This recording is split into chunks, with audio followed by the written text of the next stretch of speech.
पश्यैतां पाण्डुपुत्राणाम् आचार्यमहतीं च मूं व्यूढां द्रुपदपुत्रेण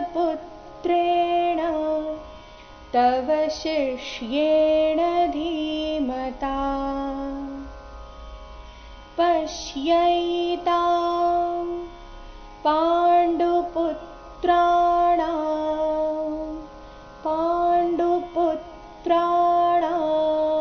ಇಲ್ಲಿ ಪೂ ಮೇಲೆ ಆಘಾತ ಮುಂದೆ ತ್ರ ಎಂಬ ಸಂಯುಕ್ತಾಕ್ಷರ ಬಂದ ಕಾರಣ ಪಶ್ಯೈತಾಂ ಪಾಂಡುಪುತ್ರಾಣಾಂ ಆಚಾರ್ಯ ಮಹತೀಂ ಚ ಮೂಂ ಇಲ್ಲಿ ಮಹತಿ ನಲ್ಲಿಯ ತಿ ದೀರ್ಘ ಬರಬೇಕು. ಅದರ ನಂತರ ಇರೋ ಅನುಸ್ವಾರದ ಉಚ್ಚಾರಣೆ ಚ ವರ್ಗದ ಅನುನಾಸಿಕ ಯ ಈ ರೀತಿ ಬರಬೇಕು. ಯಾಕಂದ್ರೆ ಮುಂದಿನ ಶಬ್ದ ಚದಿಂದ ಶುರುವಾಗ್ತಾ ಇದೆ. ಮಹತೀಂ ಚ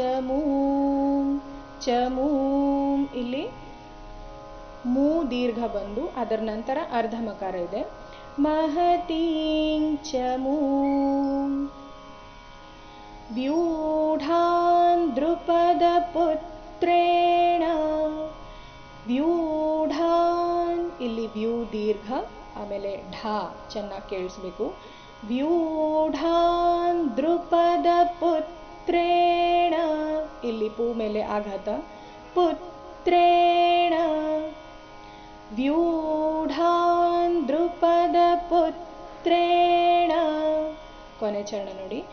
ತವ ಶಿಷ್ಯೇಣ ಧೀಮತಾ ತವ ಶಿಷ್ಯೇಣ ಇಲ್ಲಿ ಶಂಕರದ್ದು ಶಕ್ಕೆ ಈಕಾರ ಶಿ ಆದ ನಂತರ ಅರ್ಧ ಷಟ್ಕೋನದ್ದು ಶ ಬಂದಿದೆ.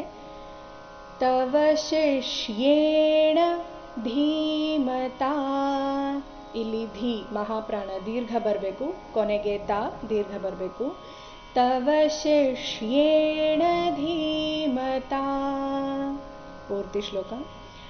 ಪಶ್ಯೈತಾಂ ಪಾಂಡುಪುತ್ರಾಣಾಂ ಆಚಾರ್ಯಮಹತೀಂ ಚ ಮೂಂ ವ್ಯೂಢಾನ್ ದ್ರುಪದಪುತ್ರೇಣ ತವ ಶಿಷ್ಯೇಣ ಧೀಮತಾ